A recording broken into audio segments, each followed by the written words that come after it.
15 जून 2023 गुरुवार, वर्ष का 10वां सप्ताह।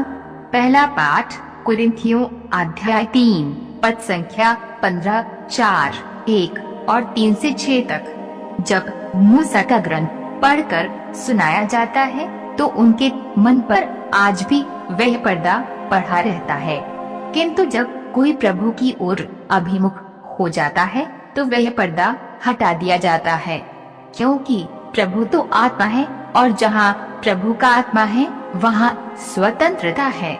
जहाँ तक हम सबों का प्रश्न है, हमारे मुख पर पर्दा नहीं है और हम सब दर्पण की तरह प्रभु की महिमा प्रतिबिंबित करते हैं। इस प्रकार हम धीरे धीरे उसके महिमा में प्रतिरूप में रूपांतरित हो जाते हैं और वे रूपांतरण प्रभु अर्थात आत्मा का कार्य है।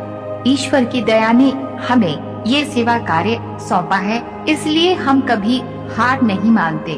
यदि हमारा सुसमाचार किसी तरह गुप्त या स्पष्ट है तो उन लोगों के लिए जो विनाश के मार्ग पर चलते हैं।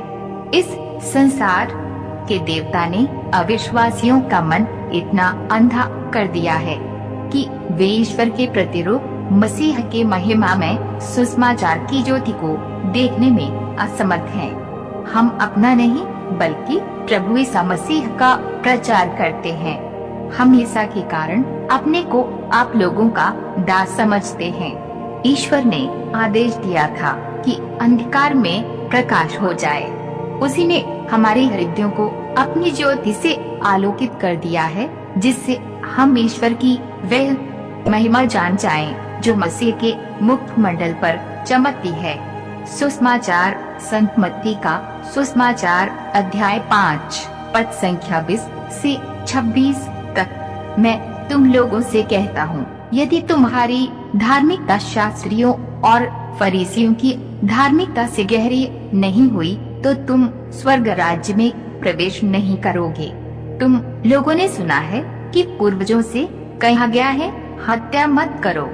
यदि कोई हत्या करे तो वे कचहरी में दंड के योग्य ठहराया जाएगा।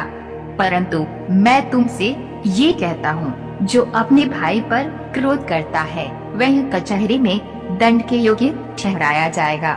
यदि वह अपने भाई से कहे, रे मूर्ख, तो वह महासभा में दंड के योग्य ठहराया जाएगा।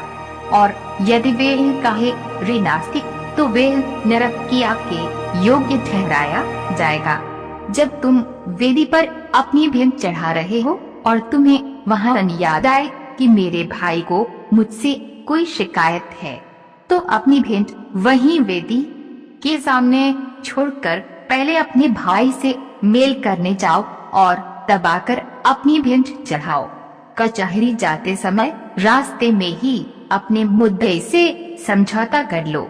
कहीं ऐसा न हो कि वे तुम्हें न्यायकर्ता के हवाले कर दे, न्यायकर्ता तुम्हें प्यादे के हवाले कर दे और प्यादा तुम्हें बंदीगृह में डाल दे। मैं तुमसे ये कहता हूँ, जब तक कौड़ी कौड़ी न चुका दोगे तब तक वहाँ से नहीं निकल पाओगे। इस पाठ के माध्यम से हम इस प्रकार से मनन चिंतन करें। कल के दिन के मनन चिंतन से आगे बढ़कर हम देखते हैं कि विश्राम दिवस की महानता को साबित करने के अलावा यीशु ने पुराने विधान की कई व्यवस्थाओं को भी पूर्णता तक पहुंचाया। जब पुराने विधान में व्यभिचार को पाप माना गया तो यीशु ने एक स्त्री पर बुरी इच्छा से दृष्टि डालने को भी व्यभिचार के समान माना। यीशु ने घृणा की तुलना हत्या से की। उन्होंने लोगों को स्वर्गिक पिता के समान परिपूर्ण बनने के लिए आह्वान किया। वास्तव में पुराने विधान के नियमों को पूरा करना आसान था, मगर नए विधान के मूल्यों को जी पाना बहुत कठिन है। पुराने विधान और नए विधान के बीच एक स्पष्ट अंतर ये है कि पुराने विधान में पापियों को उनके अपराधों के लिए कठोर से कठोर दंड दिया जाता है, जबकि नए विधान में पापियों के साथ बड़ी करुणा का व्यवहार किया जाता है। पापियों को बीमार माना जाता है, जिन्हें डॉक्टर की जरूरत है, फिर भी पाप के साथ कोई समझौता संभव नहीं है। हमें पाप से घृणा करनी चाहिए, जबकि पापी के साथ दया का व्यवहार करना चाहिए। यीशु कहते हैं, जिसने मुझे भेजा उसकी इच्छा ये है कि जिन्हें उसने मुझे सौंपा है मैं उनमें से एक का भी सर्वनाश न होने दूं। आप सभी अपनी प्रार्थना कमेंट बॉक्स में हमें बताएं। जय मसीह।